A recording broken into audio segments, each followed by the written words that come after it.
everyone. How are you guys doing? Welcome to the live chat tonight. We have Missy. We have Justin. So, let me go here to chat. Please let us know who is here, who is watching. We are very interactive. We love our favorite part of the show is chatting with all you guys and talking about weird stuff. And tonight's topic is going to be another sciencey one. I'm sorry, but I'm still trying to develop my model to explain paranormal phenomena, so you're going to have to deal with it, I guess. You could not watch, but then you would miss all the shenanigans in between. We're going to talk about simulation theory, what it is, why it is, and how it relates to the weird stuff we call the paranormal. It's going to be fun. Trust in us. So if you're watching the show, please feel free to share. Spam it all over Facebook until they put you in Facebook jail. Do it for me. And they will, too. They will. They will do it. All right, so I know we were talking backstage before the show started, but sounds like you've had a pretty what you would call a busy, interesting week since we last streamed. I know we haven't been on here for the last 2 weeks, and the reason is I was traveling all over the place with my daughter to play softball. So we have a break for 4th of July. We're back, and we should be back permanently. And we should be leading into the total restructure and rebuilding of the Necromancer show. I'm going to put everything onto one platform, and we're going to do all the formats that we used to do in one show, 1 2-hour show, plus other stuff if they come up. We'll be interviewing folks, we'll be reviewing things, and we'll be talking about paranormal hypotheses, all the things. And we'll be slowly releasing details about the film project we will be shooting this year, and hopefully out sometime by the end of the year or next year. We don't have anybody chatting yet. That's strange. It is. Everyone's quiet. How many? Let's see. How many viewers we have? 3 on Facebook and Okay. 1 on YouTube. That's okay. If you do not want to chat with us, that's fine. We will. Darren's mad at you now. Yeah, Darren. He has the right to be mad at. I forgot all about that. I was so busy shuttling my daughter around for college stuff, man. So busy, but I plan on talking with him after the show, and get the ball rolling on that. So, do you want to share anything that you were talking about? The drain busted. We had to replace the vanities and the drains, and So you had a water pipe burst. what happened was the drain inside of the sink broke, and it came disconnected from the pipe. So every time you ran the water, it would leak? The water was running. So it wasn't the drain, it was the water supply to the sink. Yeah. And there was water everywhere. And it was all over everything, and it ruined your sink. Both vanities, yes. How long had it been? Like, probably. Oh my god. And how bad was the leak? Like, it's gushing out? It was gushing, yes. And where were you guys? Not home? Sleeping. You were sleeping. It was 5 a.m.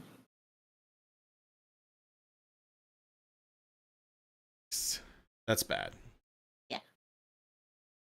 I'm sorry to hear that. But the handyman got it all fixed, huh? One-handed as he is. Got it all fixed. Hi, Amber. How are you? Hope you're well.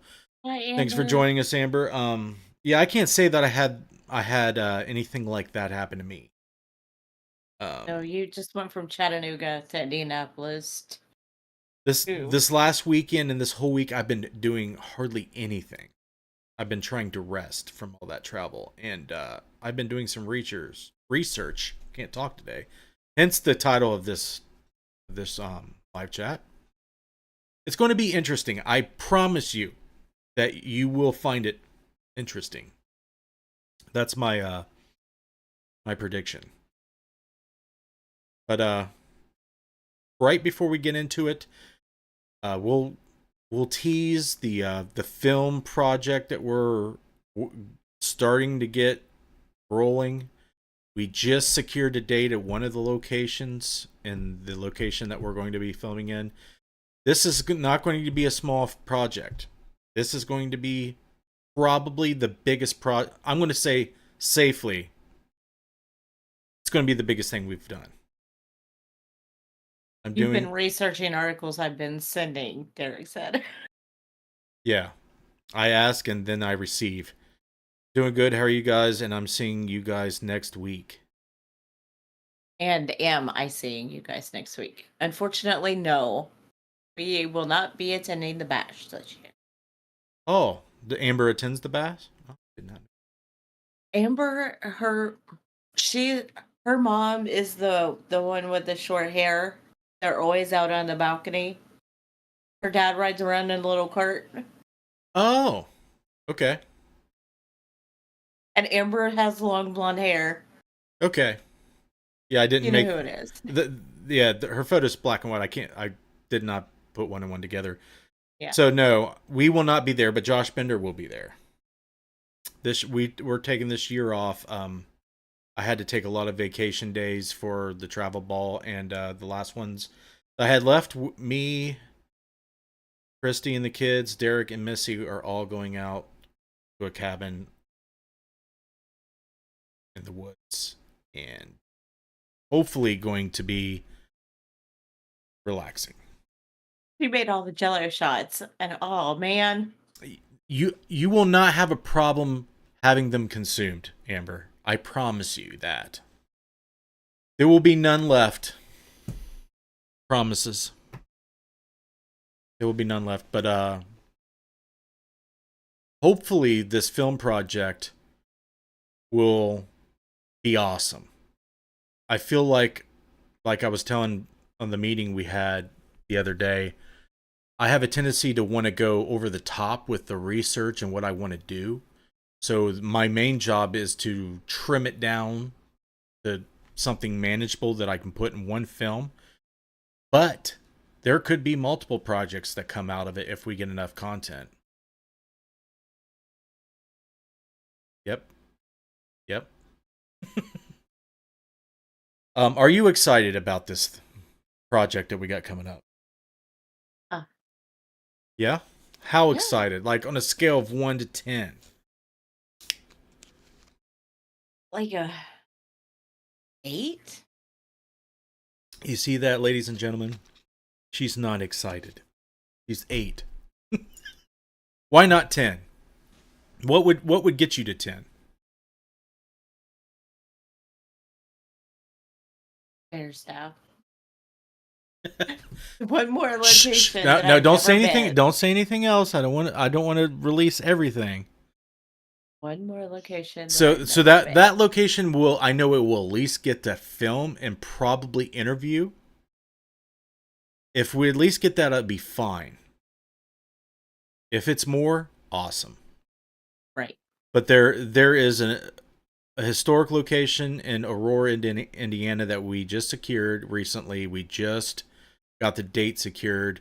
There's another place we've had since me and Christy went out there to look around, and we're looking for that one more place. Plus, there's going to be a lot of cool history, Native American history, and battles that took place during the mid-1800s that kind of paints a picture of location we're going to. It's a character in the story, but there's a lot of history in Aurora, Indiana, and hopefully we'll be able to package it all in a documentary that helps display how cool and historical Aurora is, and if we're lucky, we'll get to see if there's any evidence of any hauntings that correlate with the history. And that's always cool if you can do that. Anyway, let's get into it, Missy. Do you know what simulation theory is? Yeah. So, simulation theory has been around for forever. There are people who believe, smart people who believe, that this is not the reality that's going on right now is not base reality.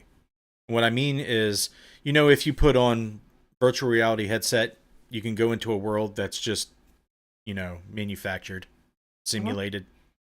Well, there's a lot of people who believe that we're in a reality like that.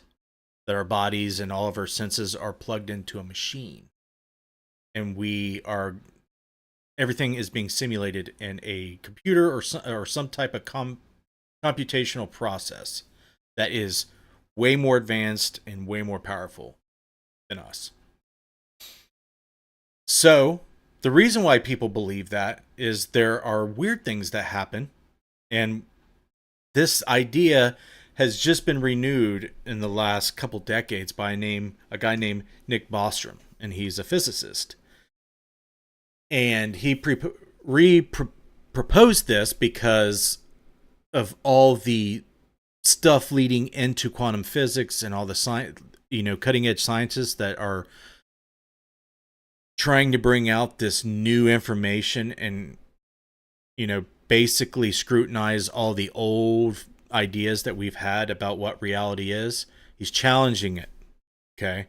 So this happened when we started studying black holes, and all the weird stuff happens around black holes, because if you study thermodynamics, there's conservation of information in quantum systems, and black holes was seemingly violating the conservation of information, because it was just sucking all the information in to nothingness. So he proposed that either we're not in a simulation, we could be in a simulation but chose not to do it, and if we're not in a simulation, we die before we do it, and are we in a simulation? So there's three main possibilities, and the reason why this makes sense is humans simulate, or our types of consciousness simulates everything. We do TV shows, we do movies, we do video games, we simulate things for education. It's in our nature to simulate. Okay? So the argument is, if the universe is almost 14 billion years old, and it's so large, and there's probably way more advanced civilizations and aliens out there, they should have by now found out a way to harness enough energy to simulate a huge reality that we could be in. So scientists like Einstein says that we live, reality is an illusion. It's just a persistent one. There's all kinds of weird things about quantum physics that we're going to get into that kind of gives us supporting evidence of this theory. Why do you think, if now that you know what simulation theory is, why do you think how do you think it relates to the paranormal? Like, think of the movie Matrix. The Matrix. You've watched that, right? Yeah. Love it. Yeah.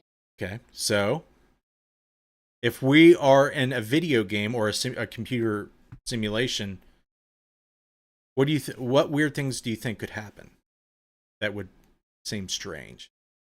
Anything can happen. Anything. Well, you have a program. So they program it to do it, but there could be errors in the program. There could be glitches, right? So what would one thing be glitchy? Things like deja vu, things like the Mandela effect, the mathematical beauty of the universe, about the Fibonacci sequences and the golden ratio, things like that. So you've had the deja vu effect, right? Yeah. So what happens when you have deja vu? Weird things happen. You feel like you've been there before, but you haven't. Hmm? That could be a glitch in the simulation. Mandela effect. You know what that is? Yeah. What is it? I don't know the definition. But you know what it is. Like Yeah. you watched Sleeping Beauty or whatever it was when everyone believes that the movie said mirror mirror on the wall when in fact it said magic mirror on the wall. Yeah. And there's a crap ton of examples like that where people seemingly misremember it on a massive scale. And it's weird. But they get the name Mandela effect from Nelson Mandela, who was in prison, and everyone believed that he died in prison, and everyone saw his funeral with his wife, there and everything, when in fact he did not die in prison. He lived long after. So that's where it started. But people believe that the Mandela effect could be supporting evidence of the simulation theory. But there is one thing that stands out that you can actually test over and over again. So, in a video game, the argument against simulation theory is that it would take so much computational power to run a computer system or a computation for everything in the universe, especially if it's infinite. If it's infinite, you couldn't do that. But it could seem like it's infinite, or it could seem like it's very large if it's like if you're in a simulation on a computer or a video game, for example. So, I know you don't play video games, but here's the example. If you're in a video game and you're looking at something far away, it doesn't render everything at max resolution. It just kind of shows you a low res, and the closer you get to it, or all the things that you actually look at, it renders. And when you get further in and further in, it gets more resolution. Kind of like Google Earth or Maps. You open it up, you see a huge area. The more you go in, the more detail it renders as you zoom in. It doesn't just render everything at max detail all at once. You're following me, right? So, if we are in a simulation, it could be the same thing. The more we look at it, the more it renders in, and the closer we look at it, the more detail there is. If you want to read some of these comments, go for it. Amu Amon said, "In this simulation, I created this world for Satan to dwell, and God is too busy creating new worlds to be involved with you children." Cool story, man. That's a cool story. So, anything else? Nope, that was it.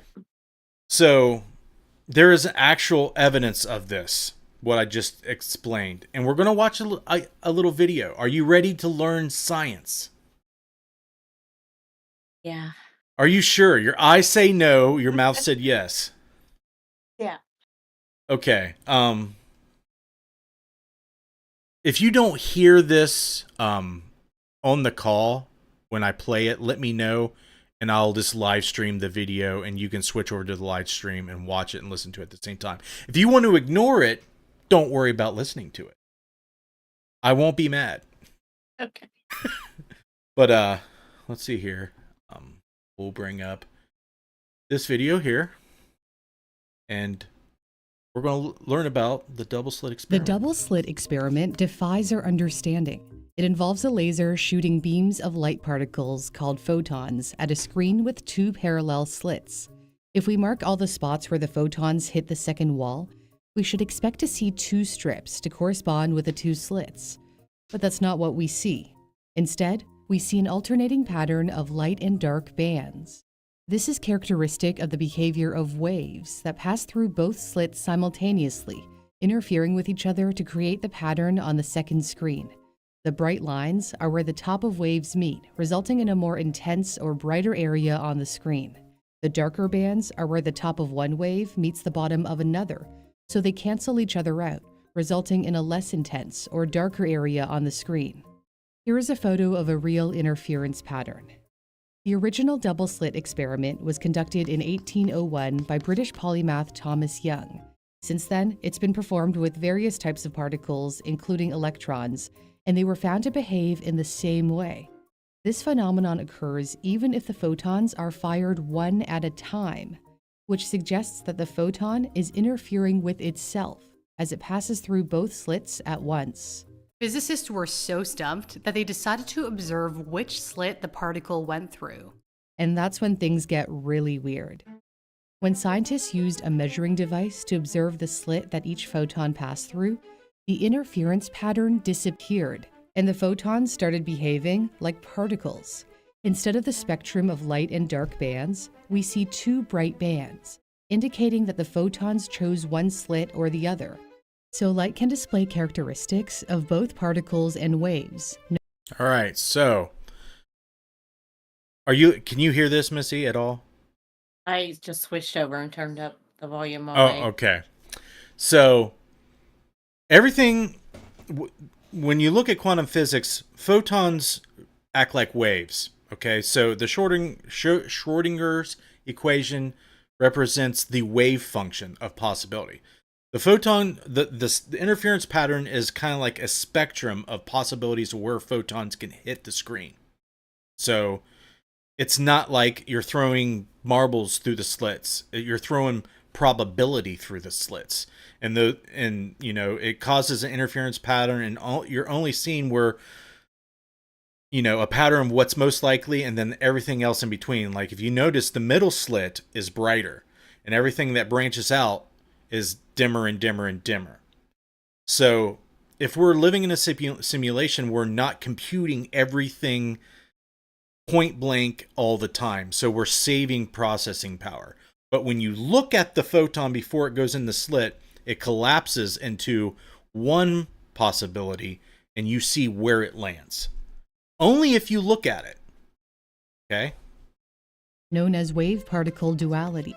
It appears that light decides to behave as a wave when it's not being watched, and acts like a particle when it is being measured. The mere act of observing which slit it went through changed the behavior of the photons, almost as if they were aware they were being watched.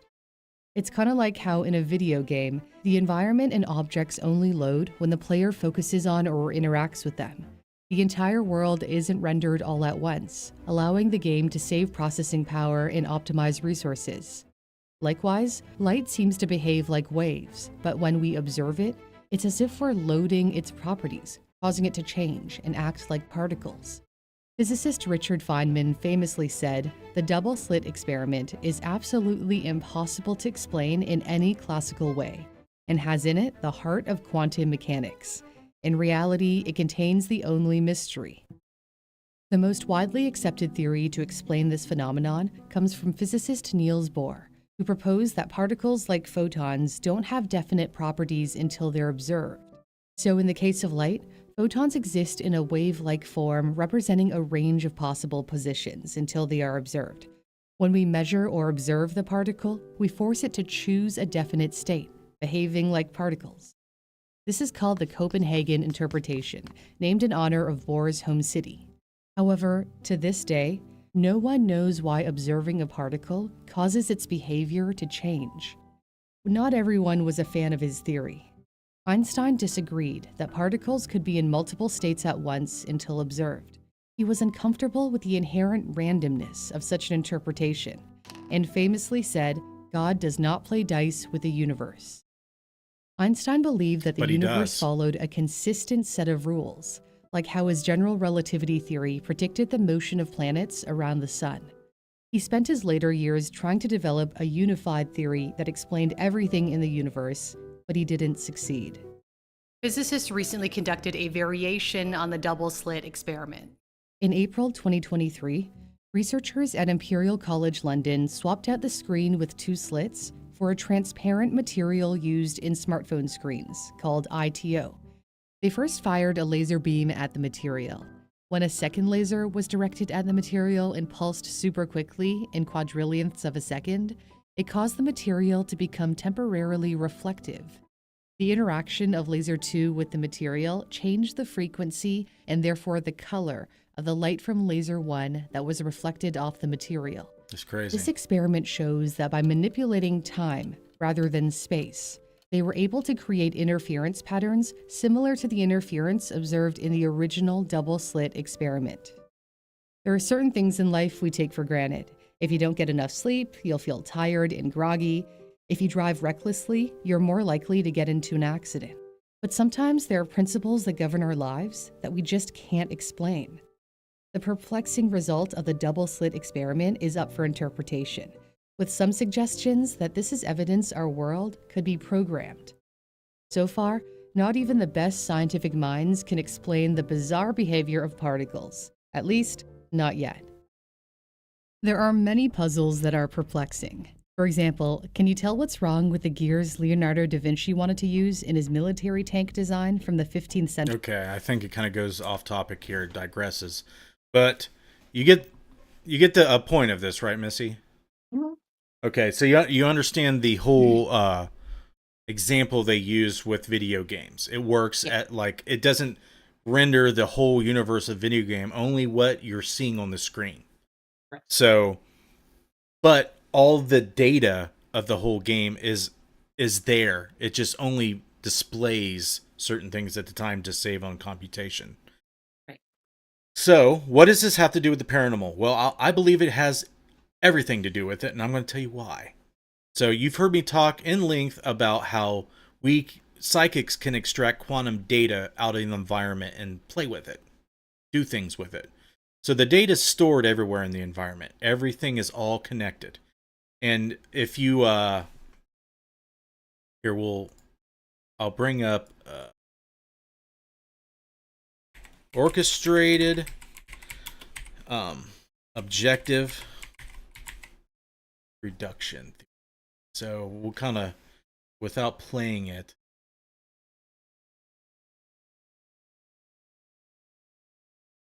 here we get a picture of these two guys together. See if we do. Yeah, there's this one thumbnail that kind of trick. So what's up? Time. Anyway, it doesn't. So a guy named Stuart Hameroff, he's a consciousness researcher and an anesthesiologist and a professor of anesthesiology. And we got Roger Penrose, a Nobel Prize winner and physicist, who have come up with a theory of consciousness that basically says that consciousness is, in a quantum waveform state and collapses into multiple possibilities, or maybe even infinite possibilities. And they exist in all these dimensions and all these different multiple worlds. Okay, and they're out there like a foam of all this data. And it comes from possibility and collapse into reality. And they kind of call this kind of like a proto-consciousness. Like there's stuff there, but just imagine if you listen to white noise is basically every sound and every frequency just playing all at once. So the brain, what it does when it listens to white noise, we claim to hear voices in it, right? Because the brain, that's how it's designed to do. It's designed to take the spectrum of everything and recognize patterns and create, faces and voices. So they basically say that the brain's a quantum computer. I'm not going to get into it. You can research it on your own. The brain's a quantum computer. It takes all this quantum foam as it collapses into this proto-consciousness and orchestrates it kind of like an orchestra would take all these instruments and play a musical piece together and orchestrates it into reality. Okay? And the more the brain does this, the more, defined and higher resolution reality gets, because it's got all these conscious beings and conscious physical, organisms doing it all at once, and everything's connected. All the brains are connected. So it's orchestrating all this. So if this theory is true and the brain can do that, hi John, I see you there, buddy. Then we can take other quantum information in the environment and do things with it as well. Okay? What can we do with it? Well, we can manifest psychokinetic phenomena, PK stuff, right? We can see past events, present events, future events. We can extract all that information quantumly out of the environment and not only see it and take a look at it in our heads, but according to theories in parapsychology, we can manifest things. And we've talked about that a lot on this show and a lot on other shows that I've done. So simulation theory, something higher than us could have some type of reality-based system that's not base reality. So the reason why this doesn't explode the idea of spirituality is that this would make sense if higher beings wanted to come down into our plane of existence to experience the only things that we can experience here. Okay, like avatars. All right. So if you start thinking about the movie Avatar, if you start thinking about, why souls come down to Earth and, and inhabit beings of the Earth, and so they can have experiences they can only have here. Well, that's like virtual reality for us. We simulate some of the same things. We simulate things that we can't normally experience ourselves in virtual reality. You're with me, right, Missy? Yeah. So if you wanted to go to the beach in an exotic, island halfway around the world, you could if you had a virtual reality to take you there. So let's just pretend like you had a VR headset and a machine you could step in, and it 100% simulates that you're there, and you can walk around, you can go swimming, you can bathe in the sun, you can do whatever you want. You would want to be there all the time. Yeah. So, but you would have to take breaks. So, Right. So if you were a soul that wanted to come down and inhabit your body, but you needed a break, when would the break be? Can't do it 24/7, right? Right. Well, when would the breaks be? When you're sleeping. That's right. That's when you log off. Makes sense, right? So when you log off, you start experiencing what's out there. And you start meddling with all the other suppressed and unused data that you've messed around with during the simulation. And you start traveling the places that are higher than, the dimension we're on. That's the whole theory behind, dreaming on a metaphysical level. So you see where I'm going with this, right? Yeah. It's very, very fascinating when you look at what the scientists are saying about simulation theory, and you're looking about what the spiritual world and the spiritualists and metaphysicists are saying, right? That reality is just vibration. Okay, that's quantum physics. It's all a wave function. And we vibrate things into reality. Mass is just a lower vibration of energy. So all this stuff, to me, is all the same. Our brains are just in a simulation, but are computers of their own to plug into the simulation. It's like if you are a good enough video game player, you can start exploiting some of the, things about the game. Right.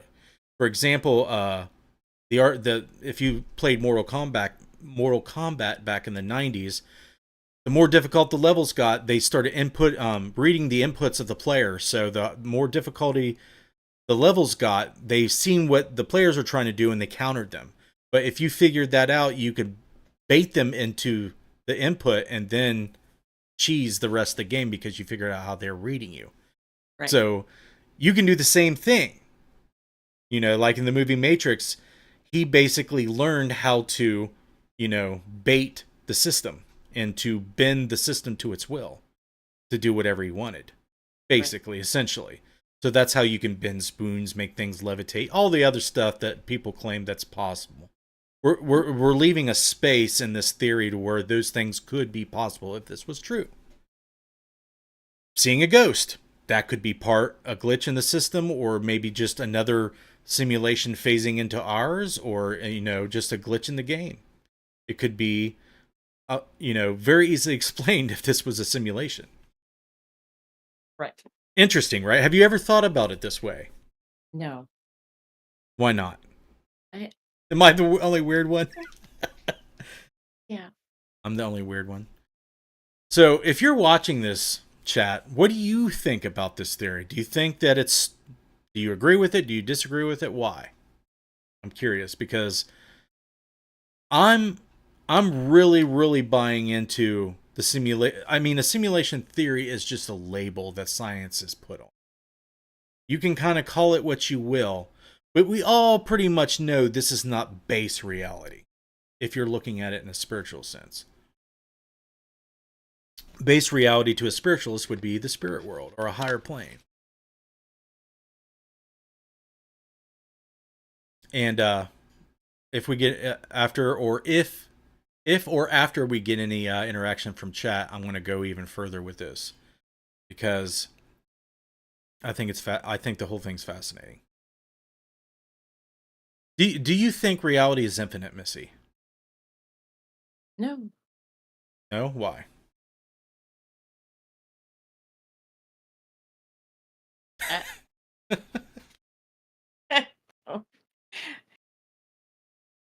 My reality,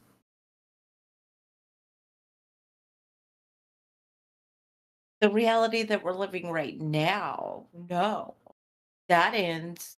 Maybe that ends when you die. Maybe it doesn't. Yeah, but the world goes on after you die. Right? I'm talking about not your reality. I'm talking But about all of reality. I don't know. You don't know? I don't Have you ever know. thought about it? No. I haven't. I do. Think about all the things. That's why I have you about all the things that I don't. Do you actually need this in your life, though, is the question. Do you need it? I do apparently think we need it, so we've got it. But we're not getting any interaction from chat. I So. know. I think this topic is kind of like, no. Maybe if I started screaming on camera. The first Wednesday back to work for most people, and they're like, I don't care. It's okay. It says we have 5 viewers. They're just sitting there. They're probably eating dinner or just they have us on one screen of other screens they're watching. But that's okay. But I think the universe in reality is infinite on infinite dimensions. And the smaller down you go, there's no end. The bigger you go, there's no end. It never stops. That's how crazy I think reality is. Because either it's not infinite and there's a God, or it's infinite and there is no God. Donna Abbott agrees. If the universe is infinite and has always been infinite, there isn't a need for a creator because it's always been here. And our idea about how everything works is like a beginning and endings are just illusions of how we perceive energy because energy is just changing. Yes, our body is born and it dies eventually, but the energy just transforms into something else. The energy never gets created or destroyed based on our laws of physics. Okay? So that gives room for, belief in the afterlife and belief in before we're alive. Like it's always been here, just changes, right? So you don't need a creator. Uh-oh, we have a comment. When you think, David Clinton, when you think of Buddhism, who believe in levels of attainment, their frequency changes as they meditate. I believe these levels are dimensions. Mm-hmm. Dimensions of consciousness. And people who say that or read into that, I'm not talking about David or us, but let's say an outsider was reading that statement. I don't want them to get the dimensions confused with spatial dimensions. Because when our consciousness goes into altered states, our consciousness the only thing can go into other dimensions. It can this right here can only exist in 3D, but our consciousness can transcend 3D. And a lot of people believe that there's other dimensions, and I believe that they are, but as far as spatial dimensions that we can understand or describe are not possible and with the language and our ability and our senses right now. But I think it's easy to say that consciousness can go into other altered states and altered dimensions and travel through them. They tap into other dimensions or perhaps the ether. So, Either other dimensions or perhaps the ether. mhm. Okay. So I think when we get out of this reality, other realities that exist out there, they could be, an analogy could be that it's like another channel. It's a spectrum of different channels, kind of like you're, tuning through a radio spectrum. Or it could be like a hierarchy or a pyramid to where each level gets higher, to the more closer to the more base reality. But if you think that way, then the universe and reality is not infinite. So my message to everyone out there studying in Eastern philosophies and, like Buddhism and stuff like that, if in fact reality is infinite, there is no top level of conscious state. Ever. There can't be. If it's infinite, it will go on infinite more and more and more and more. You can go down more as far as you can go for infinity and go up as far as you can go as infinity. And the reason why these esoteric beliefs and mythologies and ways of thinking do what they do is because how the human brain works. We like to label things, we like to try to understand things and quantize things and measure them and put them in order to where we can understand them in this state. And that is a hindrance on what is out there. I believe the possibility. Go ahead, Missy. He said quantum physicists have theorized that we can alter our reality with our mind. Why wouldn't it be a possibility that we couldn't create a rip in the space-time? So rips in space-time have not been physically observed, but in science fiction they have. But I don't know what the reality of that is scientifically. So I don't know if it's a thing yet or not.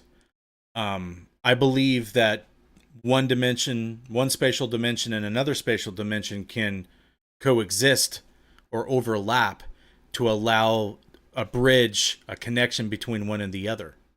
I believe that is very, very possible, and according to math and physics it is, but we don't see a natural process for it, or we don't see it happen where we can predict it and test it. Perhaps the public's not, have access to it.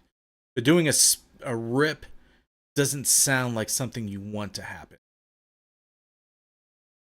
Maybe a blending or a portal or something like a wormhole. I just watched Interstellar again last night, and it had a wormhole in it, and it was freaking awesome. Have you dug into the things that Hadron Collider has Hadron. been doing? Hadron Collider has been I've been studying it for a long time, David. Yep, I've been studying it a long time. They have created tiny black holes. Yep, they don't do anything. According to my mother, they do, but if they did, a lot of people believe that the little black holes and the particle accelerators give rise to Mandela effects. That's a claim or what they call a conspiracy theory. I don't know if that's true. I'm not going to dismiss it. So, Mandela effects are interesting because on one side, it could be just everybody's misremembering the same way. And it's complex to understand how that could happen, but I believe it could happen. But it could be something about the brain, how it's a flaw in how the brain remembers things. Okay? And it could be evidence of how we're all psychically connected and we're all remembering the same way. And we kind of all draw from the same memories and the same information. We kind of vibrate the same. So if we remember the Berenstein Bears, but in actuality it's the Berenstain Bears, maybe if enough people believe it's Berenstein, it influences everybody else remotely, whether they talk to each other or not.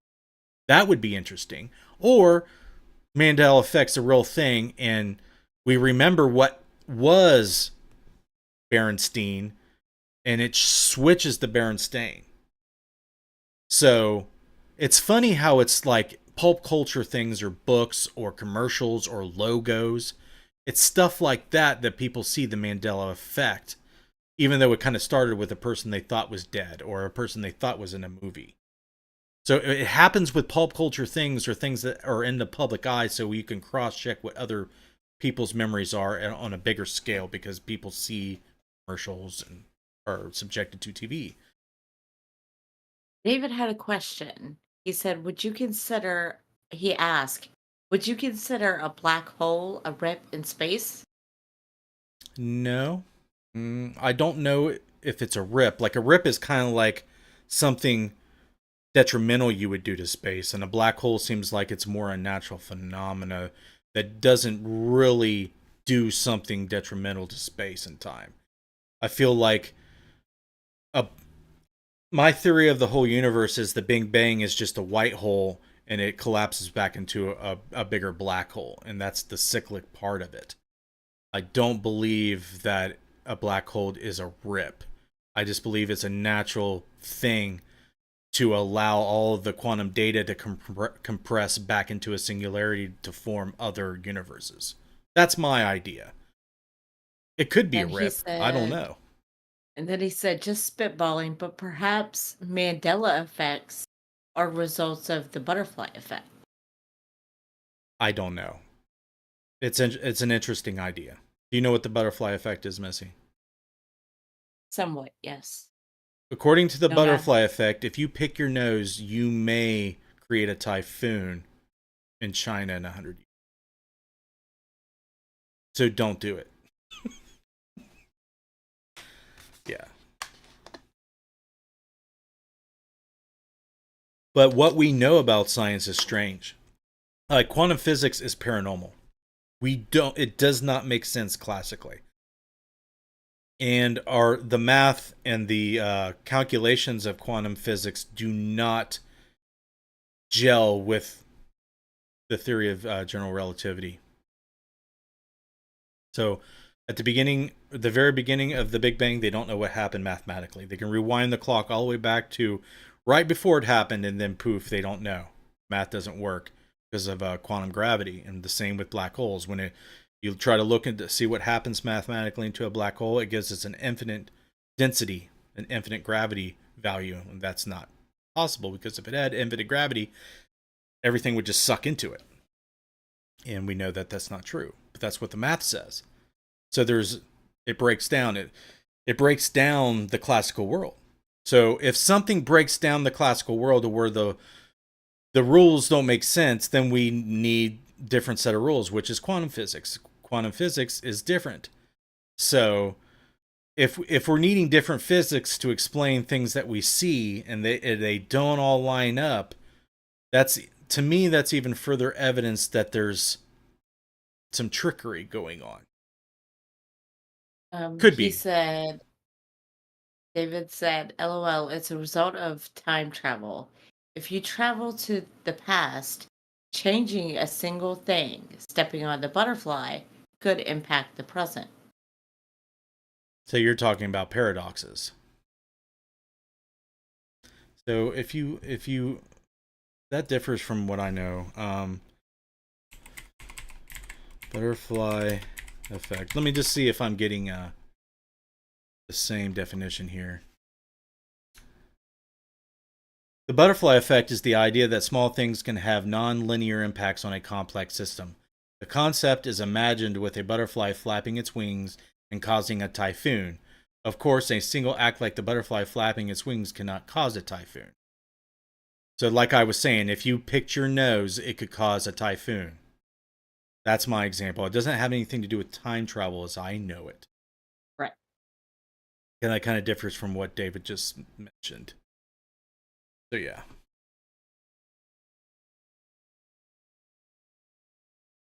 All interesting stuffs to ponder.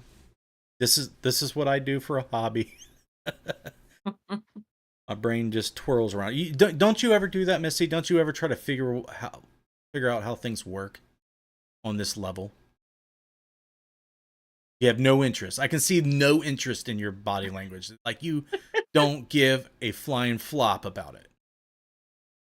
Well,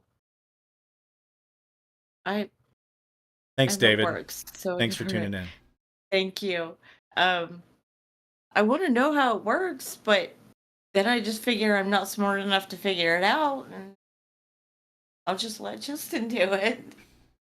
But if I do it and you still don't know what it's about, then it is fun.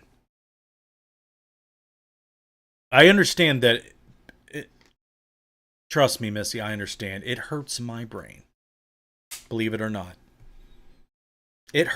Quantum physics hurts the smartest people's brain. Smartest people. It hurts them. Trust me. I've listened to their interviews and listened to their quotes and read their quotes. It hurts them. So every time you hear quantum, it hurts everyone. It should hurt everyone equally. Because it makes no sense. It makes no sense that a particle be two places at once. But you know as well as I know that you could be two places at once. Your consciousness can. Yep. So if your consciousness is quantum, that opens up a lot of possibility. Right. A lot. Now you can start to understand how you can do magical things, seemingly magical things. Hi, Spirit Stalker. Hi, Brenda. What's up? Thanks for joining us. We're talking about math again. Sorry. Talking about weird science stuff. Yeah, to catch you guys up, we're talking about simulation theory. I don't know if I have the energy to go back over it again, but if you want me to, I will. I don't think we need to. My head Missy hurts. says that she wants to hear it over and over, even in her sleep. You could make that happen. That's the sad part about it. Whatever. I don't do anything on purpose. Okay? When I'm sleeping, I'm trying to sleep too, okay? If I do things in my sleep, I'm not doing it on purpose. 100% of the time. I don't try to do anything in my sleep. I try to just lay down and do. But that's not what happens, apparently. Nope. Apparently, I'm doing other things. I'm still working. Talking last night in my sleep. Uh-oh, what was that about? We were at a haunted location. Oh, and yeah, we were. I'm sorry. So if I dream about that and I take you there, you go there. Mm-hmm. So, let's see if I can remember what this location was. I can't really. But it was me, you, Derek, and there was others. There was others, but I can't remember exactly who. Oh. Were we filming something? Was there a guy there with long curly hair? That was Bobby. You know, the my friend that committed suicide? He was there. And this lady, this house we were at towards the end of the dream, the house we were at, someone else came in and was going to was filming too. Some like lady with a foreign accent. Mm-hmm. But do you remember anything about the location? Like it was like a huge old house. It was huge. It was dark. It was dank. It was gross. But no, I don't remember anything about it. Oh, I'm sorry. I didn't realize that. Do you feel like you're drug into this, or do you feel like if you have a dream and we're doing that and I'm there that I'm dreaming the same thing? Yeah. How do you know? I don't know. I just feel like you are. You're there with me. So you might as Hmm. well be there with me in every other aspect. See, that's interesting. Like, see, when I'm dreaming, it's different than with you. You are more lucid than I am. Mm. I'm just there. I'm stuck there. I'm just there. And you are like, I know I'm here. I know it's you can determine that it's a dream more than I can. Yeah. But what if I manifested you in the dream and I wanted you to have the same dream? Is that what you are intently doing? No, Then I don't know why you would think that. I don't manifest things all the time that I don't intend to manifest. That's true. But what okay, this is off top. Well, kind of off topic. I don't know if it is. Okay? Maybe it is on topic, but it is really I've never experienced this before with anybody else other than my mom, maybe. Okay? I've never my mom would tell me what I'm dreaming and what's happening. But she doesn't tell me how she knows. She doesn't say, "Well, I I was was in your having the dream." same dream, She didn't right? tell me that. She just told me that I was dreaming that. So I want to have to ask her how she knows, like a little birdie told her, or if she was there. Right. It'd be weirder if she was there to me because it don't make real sense because I know that we're all connected closely, but why are we dreaming and we're in the same place? Eh, Especially if it's a haunted location, that's what we do. I understand that, but why are you telling me that you know that we're having the same dream? Like you're not telling me everything, Missy. How do you know that? I didn't know that until just now. Bullshit. No, you're not. Nope. Can't bullshit Derek a said bullshitter. Derek said she knows because she pops in all the time. She's done it to me. So why do you do that? So just I'm asking you point blank. Tell me what the fuck? How do you know? Like, are do you feel like? Just be honest. Do you feel like you're just peeking in? You can travel to people's dreams, or what is it? Maybe that's it. I You honestly have no idea. I have no idea. But you said confidently that you knew you were there with me. Yeah, well, I could have a dream about with you and say, Missy, I drug your consciousness into my dream, and I'm 100% confident about that. Like, I did not say that. I knew I dreamt you and Derek were there, but I did not say, oh, we were there together, like we were physically there together. That's how you said it, and you believed it. yeah. See, But in my dream, my dreams are that vivid and that real to me. Like we were all there together. Like I can tell you what pizza we had and what I picked off of it. I don't remember pizza, but I don't remember everything that happened. Missy has dreams all the time with you and us, and they're real fuck. Yeah, I do too. My kids can't hear you, and they both just said bullshit at the same time for no reason. Uh, that's hilarious. It sounds like bullshit. But it's not bullshit. No, it's not because there's no way for her to know because I didn't say anything about it to her. Right. You never talked about it until now. Nope, nope. I don't remember all my dreams, but when I do, I don't like tell anybody about them unless they're crazy. Then I might tell Christy, or if it involved anybody on the team or in the group, I would tell them. Look, it's Dylan. It's up, Hi, Dylan. Dylan. But that's weird, and and the whole back to the simulation theory we were talking about. When you're asleep, it's almost like you're logged off, or you're able to free yourself from this avatar and maybe go to other simulations. Right. Or maybe your soul just, or your consciousness, whatever you want to call it, just does whatever, does something different. I have dreams with Derek and Missy in it all the time. All the time. I'm with you in it all the time. It's But you said the word bullshit and it went into my kids. LOL. I said it and then they said it? Is that what Yeah. you're saying? Yeah. So you asked them why they said that and they told you there was no reason? They just said it? That would be not normal. That wouldn't be normal at all. You don't want me putting words in your kid's mouth, Yvonne. I'll tell you that right now. You don't. Yes? Yes. Okay.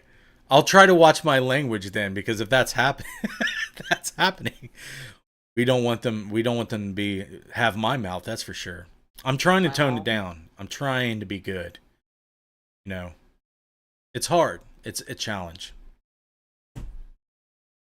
But yeah, I do have a lot of dreams. So go ahead. But me and Christy were just talking over the weekend about I had told her I missed her face and she posted something else and I commented on it and she said, I miss you. And I'm like, we were just talking about missing each other and then I have this dream.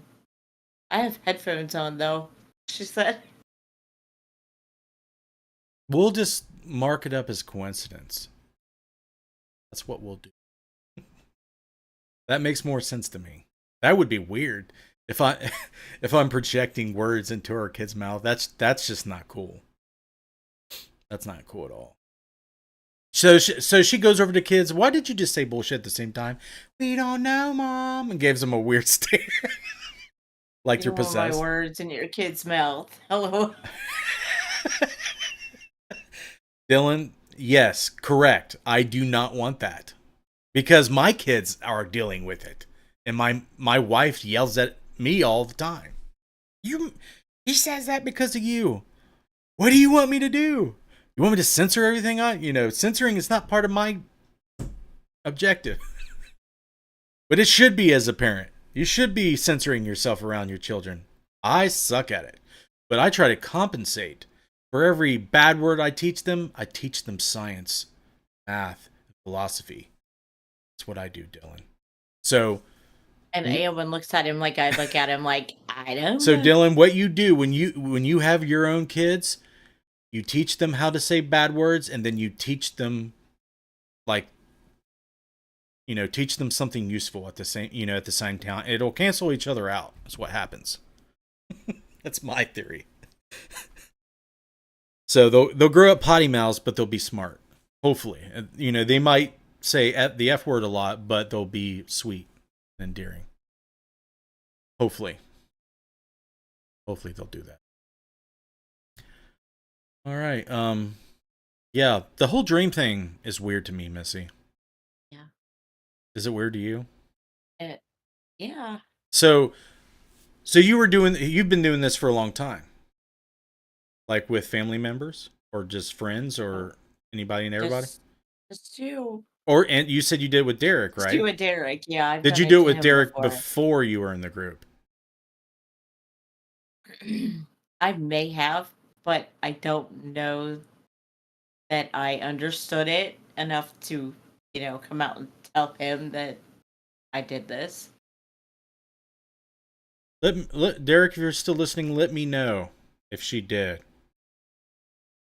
But it seems weird because you were telling me about the dream stuff before I knew you. That's true. So the dream stuff is your MO. That's what you do. But when you would have the dreams, you weren't seeing someone consistently there. No. It would just be like spirits or, what have you, entities and visiting you. in your Yeah. sleep. Or you would be at places that you thought were meaningful. It just wasn't just some random dream. Right.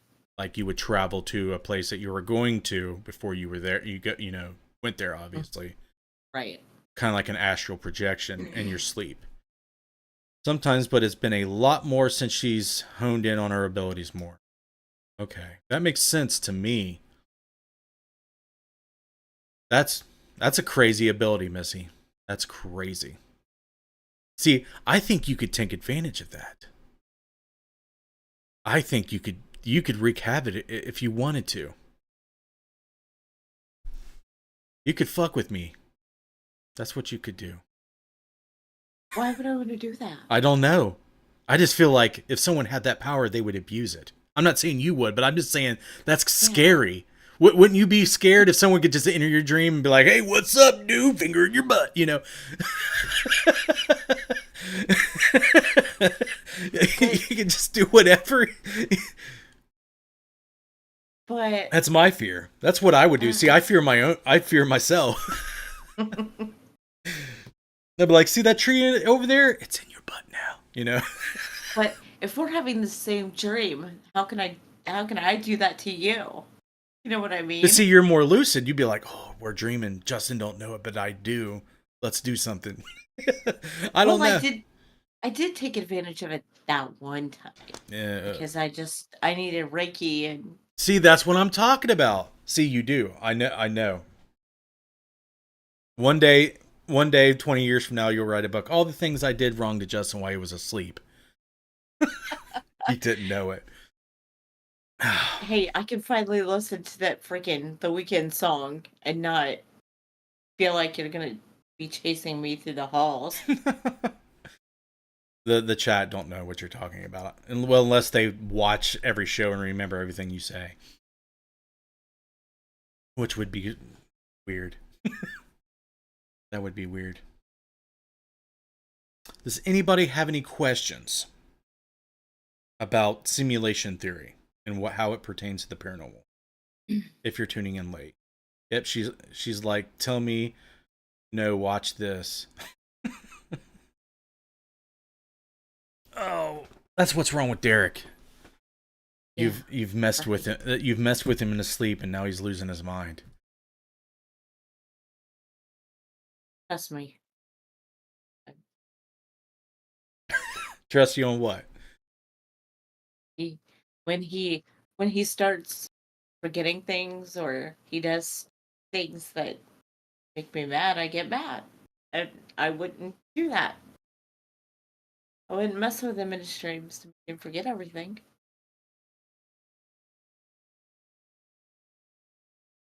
So He'll come home from work.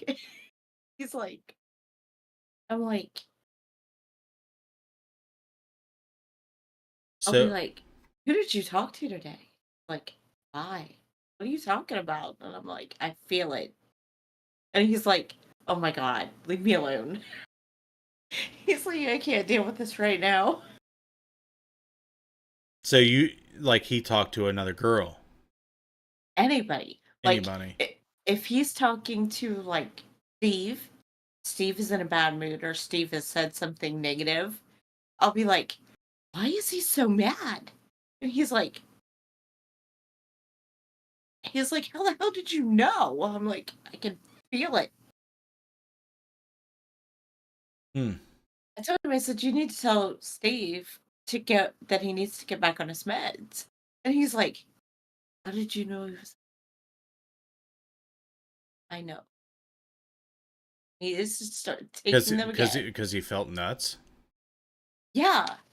Like his energy was everywhere. So, can you watch yourself and tell yourself to get on meds? Just asking for a friend. No, I can't do that. You would have to tell me that. But you've told me that. You're telling other people to get on meds, but you won't take them. Maybe he's like you. Maybe he don't want them, just like you don't want them. Back on his meds. He was on meds before and he stopped taking them.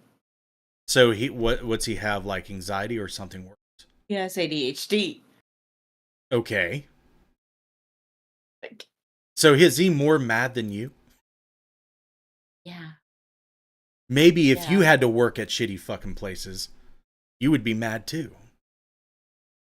I don't know. Maybe you would be infuriated. Maybe you would need to take some meds to chill out. Maybe. I'm telling you, it's a thing. You wonder what, you ask the question, why is he so mad? It's because he has to freaking go into work and do this ridiculous thing over and over to pay the bills. It's like, it's really bad. Okay. Again, it's probably not real bad, but if you have ADHD, dealing with other people could be shitty. Oh, yeah. You know what I mean? Yep. Especially if you're dealing with the public, for example, like Christy does sometimes. So that can, cause anger. Yeah. And I Or know. the people at work could be shitty and you have to deal with them. That could cause anger. Or your superiors, they could be shitty. That could cause anger. So when you ask, why is he so mad? It's probably because this kind of reminds me of a guy that Christy was having problems with. And he would say, well, I'm not on my meds, or I'm having a problem with my meds. And she's like, what the hell? Why do people use that as an excuse? You know what I mean? It's like she doesn't understand why people have to be on meds in order not to act like a dick or angry all the time. So it's a thing. I understand. But I just thought it was funny. I just thought it was funny that you're telling them to go back on their meds when you have the very same thing that's wrong with you and you don't take any meds. So when you don't take the meds, do you feel like it's going to mess with something that you don't want to get messed with? Yeah. Like what? Or it will enhance something that I don't want to enhance. Like what? Your attention? Like, I don't want to pay attention to shit. No. Like, I can already look outside and tell you who's walking down the street that you can't see. Why do I want to see it all the time? Like, I'm afraid I won't be able to block it out, or ignore it. What If you gives will. but what gives you the idea that it could? Depression meds do that. They Like, enhance it. really? Yes. So, but ADHD medication's a different thing. They just give you speed. Yeah. Most of the time. Not all the Yeah. time. Like, they've been giving a lot of people guanfacine, which is heart pressure, blood pressure, thank you, medicine. And that's supposed to chillax you, but it kind of works, but not in the way it should. Like, let's just face it, if you're high on speed and you have ADHD, it's a chemical imbalance. It does the opposite for you. So it would just relax you and give you less anxiety. That's all it would do. Do you feel like your ADHD is tied to your abilities? Yes. Really? Like, you didn't have that before you had the aneurysm? No. Like, all the stuff that you have is basically after that? Mm-hmm. Well, see, I don't remember but bits and pieces of before. Did they tell you that you were hyperactive before? No. Did you ask? It's like, hey, was I like totally different before I had the brain reset? Like, that would be the first thing I'd want to know. Is like, what was I like before, I'm lucky my mother and father can remember what they had for dinner yesterday, let alone what I was like before. Well, they probably had better memories 30, 40 years ago, Missy. Well, yeah, Dad can remember something that happened in 1972, but Short term's gone. So long term's still there. but honestly, before the aneurysm, Dad wasn't there. Okay.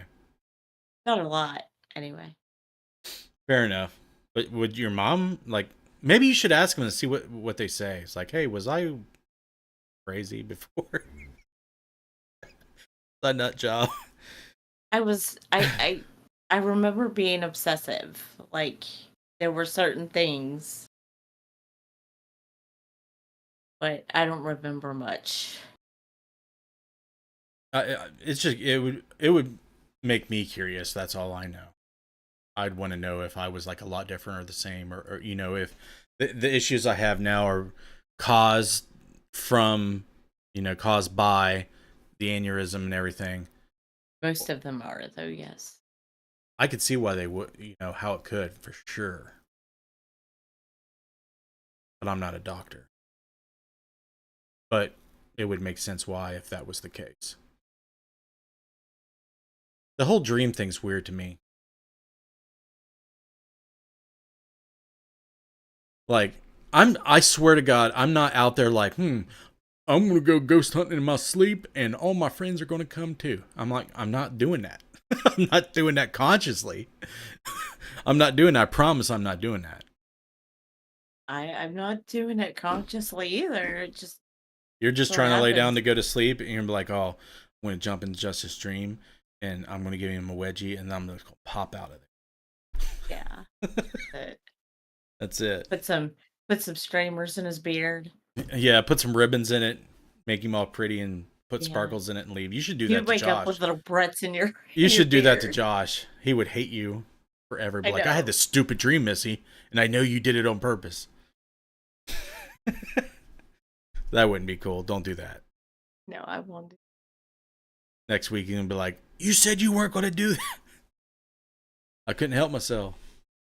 Yeah, but see, he wouldn't know because maybe he's not having the same dream, and I just jump into his house and braid his beard.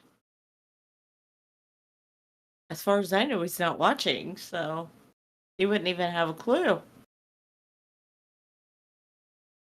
Yeah, I don't think he's watching the show. I don't know what he's doing. Josh, if you're I don't here, either. say hi. We don't know if you're here. Usually he does say something if He does. Probably. Jessica got her an addition to her compass tattoo today. Oh, yeah? Yeah, The she got. photos? Yeah, she put them on Facebook. Oh. She got peonies put on it, What? around it. Peonies? Peonies. Is that? It's a flower. Oh. I bet that improved it. Well, the compass was for Jim, Mm-hmm. and her mom's favorite flower was a peony, and she was going to get the Oh. peonies on the other arm, and then she decided just to add them. I like that idea better. He said she'll braid his beard and then color it rainbow in his sleep. Oh God. And make Josh drink a Bud Light. Yeah. There you go, buddy. That's for you, buddy. Yeah, the whole dream thing's weird, but that would kind of tie into the topic to me. Yeah. But a lot of people argue that we are in control of the simulation, like through free will, because a lot of the things that have to do with the orchestrated objective reduction theory about consciousness state that if we do have quantum computation going on, we can generate our own free will, because there's two camps. There's one that say everything's deterministic. It's like if everything's lined up like dominoes. If you knock one over, everything's a cause and effect, and you really don't have control over your life. You're just, everything's causal. The other one states that we do have free will. We can determine the outcome. So if we can determine the outcome, how are we doing that? Based just on choice? Or can we do it? Can we alter our physical reality in a way to do it as well? Or is that how we're doing it? Through choice, through free will? I don't know. I think it works both ways. I think we can think about things and bring them into reality, in the normal ways everybody sees happening all the time. If you want your bedroom to be a certain color, you go buy some paint and you paint it that color. You want your kitchen to be remodeled and you have it in your head how you want it to look, you buy the stuff and make it. That's what everybody knows and understands. So, but are we doing other things? Are we manifesting it? Are can our brains physically impact our reality without us doing anything but just thinking about it? That's the question. Yes. Seems so, right? Seems so. Oh, I don't know if we'll ever find evidence, physical, repeatable, predictable proof that all this that we're talking about is true. But if we do, that would be the world I'd want to live. Because I just feel like the world we live in now is based on manipulation, control, deceit, a lot of evil shit. We're kind of given some fluff to kind of distract us and make us think that, hey, everything's cool, everything's calm, everything's all right. It's not, and we are not Matthew. Why not? It's all on how you handle it, right? It's all perception. It's all how you cope. True. You know, some people out there, you know, if they lose a child, they can't get past that. Some people will lose a child, they get past it. That's got to be the worst thing that possibly happened to anyone. I can't think of anything worse. So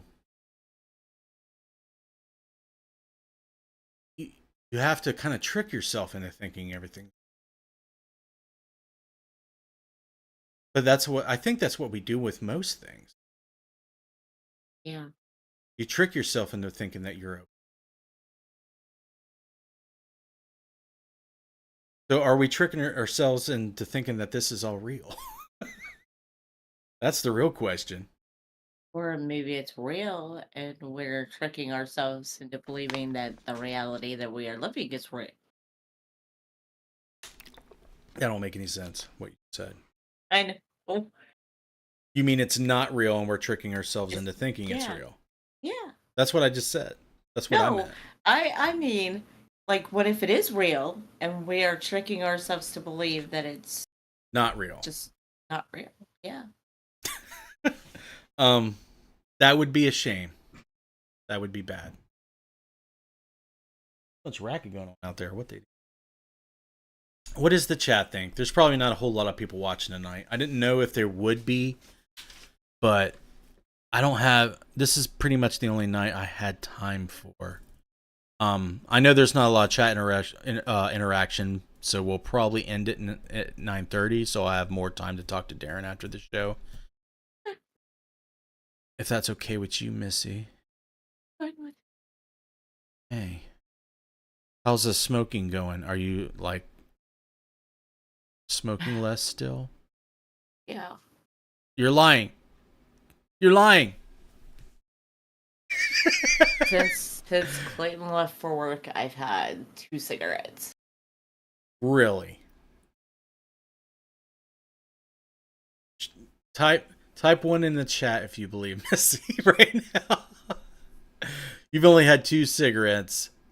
Since he left for work. When does he leave? Like 12? 1. 1? There's no way.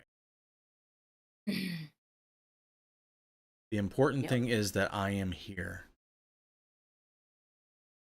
Elaborate on that. 1, she said.